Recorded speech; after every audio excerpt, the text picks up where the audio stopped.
दोस्तों नमस्कार, प्रणाम, जय हिंद, जोहार। मैं राजेश पांडे और आप देख रहे हैं आपका फेवरेट चैनल मुनादी चौपाल। तो दोस्तों अभी हम मौजूद हैं जसपुर जिले के साजबहार ग्राम पंचायत में, जहां की महिला सरपंच ने छत्तीसगढ़ सरकार को चैलेंज किया और इसके चलते छत्तीसगढ़ सरकार को 1 लाख रुपया जुर्माना भरने की नौबत आ गई। सुप्रीम कोर्ट ने इस महिला सरपंच के हक में फैसला दिया। क्या था पूरा मामला, इस महिला सरपंच को सुप्रीम कोर्ट की शरण क्यों लेनी पड़ी, इस पूरे मसले पे जानने के लिए हमारे साथ खुद मौजूद है सोनम लकड़ा, जो यहाँ की सरपंच हैं। देखिए भी वो धान काट रही हैं और एक ट्राइबल सोनम, एक महिला सरपंच और एक साथ साथ एक ट्राइबल सरपंच भी। थोड़ा सा दीजिए इधर। क्या था पूरा मामला, आखिर मतलब सुप्रीम कोर्ट की शरण क्यों लेनी पड़ी? तो देखिए हमारे साथ सोनम है। सोनम थोड़ा सा इधर आ जाइए। सोनम, ये आपको सुप्रीम कोर्ट के शरण में क्यों जाना पड़ा? बहुत सारे तो लोकल स्तर पे हो सकते थे, कलेक्टर के पास जा सकते थे, एसडीएम के पास जा सकते थे, सबके पास जा सकते थे। सुप्रीम कोर्ट कैसे पहुंच गया? नमस्कार, मेरा नाम सोनम लकड़ा है। मैं ग्राम पंचायत साजबहार की सरपंच हूँ और रिपा के संबंध में पिछले दिनों में मेरे ऊपर आरोप लगाया गया था काम डिले होने की वजह से। और ये मतलब आरोप जो था गलत आरोप था कि काम नहीं करने की वजह से मतलब मेरे पास नोटिस जो आया हुआ था 21 मार्च 2023 को, और 3 दिन में 2 करोड़ का प्रोजेक्ट को कंप्लीट करने के लिए बोलते हैं। तीन दिन में 2 करोड़ का प्रोजेक्ट कैसे कंप्लीट होगा? तो इस पे मेरे ऊपर नोटिस भेजा गया था और इस वजह से मेरे ऊपर धारा 40 लगा करके मुझे हटा दिया गया था। फिर मैंने धारा 40 लगा तो मैंने अपने अधिवक्ता से बात की, मनोज चौहान से, और मनोज चौहान ने मुझे सलाह दिया कि आप हाई कोर्ट आइए और अपना कॉपी लेकर आइए, वहाँ पे अपना अपील पेश करेंगे। तो उन्होंने खारिज कर दिया था। वहाँ पे उच्च न्यायालय ने, हाई कोर्ट ने अल्टरनेटिव रेमेडी पे जाने के लिए कहा। तो हम लोगों ने देखा कि वहाँ पे भी कोई सुनवाई नहीं हो रहा है, निचले स्तर पे भी सुनवाई नहीं हो रहा है। तो एक बार मैंने सोचा कि सुप्रीम कोर्ट क्यों ना जाए और अपना बात को वहाँ रखें कि हमारे साथ में अन्याय हुआ है, न्याय का दरवाज़ा खटखटाना ज़रूरी है। तो सुप्रीम कोर्ट ने मुझे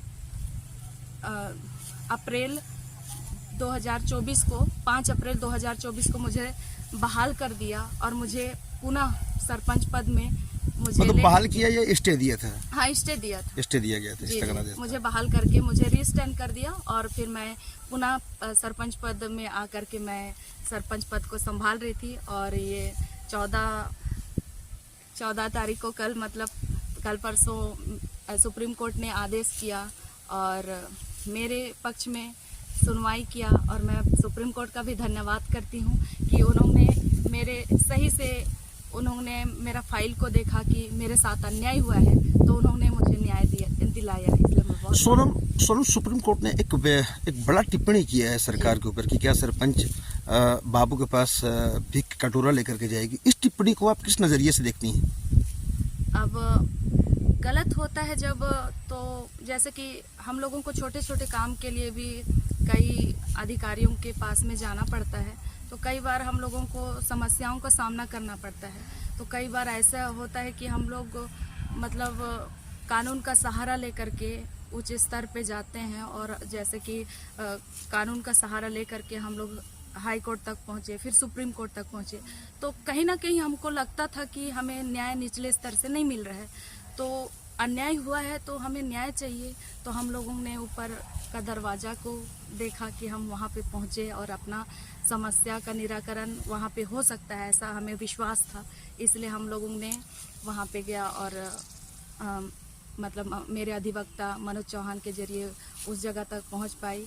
और वहाँ पे मनीष गुप्ता थे, उन्होंने भी मेरा केस को देखा और उनके जरिए फिर मैं यहाँ तक पहुँची और मुझे बहाल होने का मौका मिला, और मैं बहुत बहुत धन्यवाद करती हूँ। सोनम, एक सवाल उठता है कि आखिर क्या वजह थी कि मतलब अधिकारियों ने केवल 3 दिन का मौका दिया आपको, और मतलब आप मतलब ऐसी नौबत क्यों आ गई? मतलब अधिकारी आखिर इतना जल्दीबाजी क्यों थी कार्रवाई की? क्या लगता है आपको?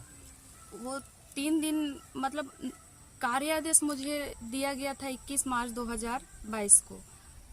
तो मुझे लगता है कि इनको पहले से पता था कि 3 महीने में कंप्लीट करना था काम को, और मुझे पता ही नहीं था कि 3 महीने में कंप्लीट करना है। मतलब आपको बताया नहीं गया था? नहीं, बताया नहीं गया था। और मुझे ये बोला गया कि जब कार्यादेश मैं लेने के लिए गई यहाँ पे जनपद कार्यालय में, तो मुझे पता चला कि 3 दिन में कंप्लीट करना है, 25 मार्च को उद्घाटन है। तो फिर मैं बहुत मतलब 2 करोड़ का प्रोजेक्ट तो संभव नहीं है ना कि 3 दिन में खड़ा कर सकूं। ये कोई भी दुनिया का कोई भी व्यक्ति नहीं कर सकता। तो मुझे लगा कि मेरे साथ में गलत हो रहा है कहीं ना कहीं, तो मैं आगे। मतलब गलत हो रहा है तो समझ में आ रहा है, लेकिन गलत करने के पीछे कहीं कोई पॉलिटिकल रीजन या कहीं कोई पॉलिटिकल इसमें कोई स्टोरी हो, क्या लगता है आपको? मतलब ऐसा क्यों, मतलब क्यों ऐसा किया गया होगा?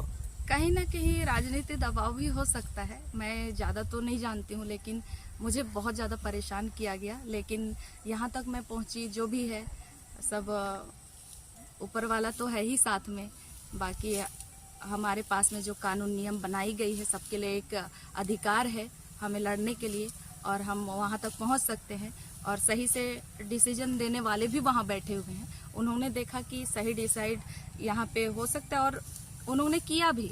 और उन्होंने अपना पूरा फाइल को देखा, और फाइल को अच्छे से स्टडी करके देखा कि मेरे साथ अन्याय हुआ है, तो उन्होंने न्याय दिलाया मुझे। लकड़ा है केवल सरपंच ही नहीं, एक वेल क्वालिफाइड है, वेल क्वालिफाइड पढ़ी लिखी सरपंच है।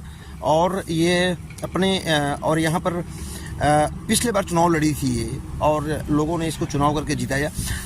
सोनम, ये जो पढ़े लिखे जो युवा हैं, आप मतलब अचानक, क्योंकि एक जो स्टूडेंट लाइफ होता है वो काफ़ी डिफरेंट होता है, और ये जो मतलब जो पॉलिटिक्स होता है, गांव के सरपंच कर रही हैं आप, तो वो स्टूडेंट लाइफ और इसमें काफ़ी डिफरेंट है। तो युवाओं को क्या संदेश देंगी जो पढ़ाई लिखाई कर रही हैं, जो पॉलिटिक्स में आना चाहती हैं? मैं युवाओं को सलाह देना चाहूँगी कि पॉलिटिक्स भी बहुत अच्छा है। अगर वो मतलब दिल लगा करके लोगों का सेवा करना चाहते हैं, तो वो केवल पैसों के पीछे लोगों को भागना नहीं चाहिए। उनको दिल से लोगों का जो दुख है, समस्याएं हैं, जो विशेष मूलभूत की आवश्यकताएं हैं, वहां तक घर घर पहुंचाने का मदद करेंगे, तो आप ऐसे ही उनको सारी जितनी ज़रूरतें हैं वो पूर्ति होती रहेगी। और मेरा ख्याल है कि ये पॉलिटिक्स में अभी यंग जनरेशन के लोगों को आना चाहिए और देश का विकास करना चाहिए, अपने स्तर पे लोगों को उठाना चाहिए।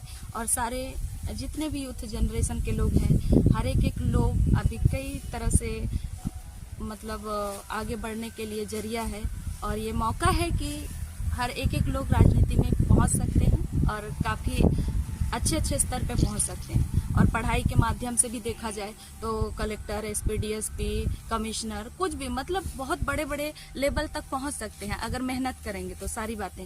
और मैं खुद थोड़ी जानती थी कि मैं सरपंच बनूंगी, और फिर मैंने भी जनता के पास में गया। लोग तो मुझे पहचानते भी नहीं थे, लेकिन लोगों ने बहुत प्यार दिया और अनगिनत वोट दे करके मुझे सरपंच पद का। आप अब पहली बार चुनाव लड़ी थी ना? जी, मैं पहली बार चुनाव लड़ी थी, और पहली बार ही यहाँ की जनता ने इन्हें जिता दिया, इन्हें सरपंच बना दिया। टारगेट केवल सरपंच ही है कि आगे जाना है? आगे जाना है, मतलब पॉलिटिक्स में आगे जाने की तैयारी है? हाँ, मैं जाऊंगी आगे। निश्चित तौर पर। तो ये थी हमारे साथ सोनम लकड़ा, जो सरपंच हैं, जो छत्तीसगढ़, पूरे छत्तीसगढ़ के लिए एक मिसाल बनी है, अपनी हक की लड़ाई के लिए सुप्रीम कोर्ट का दरवाजा खटखड़ाई।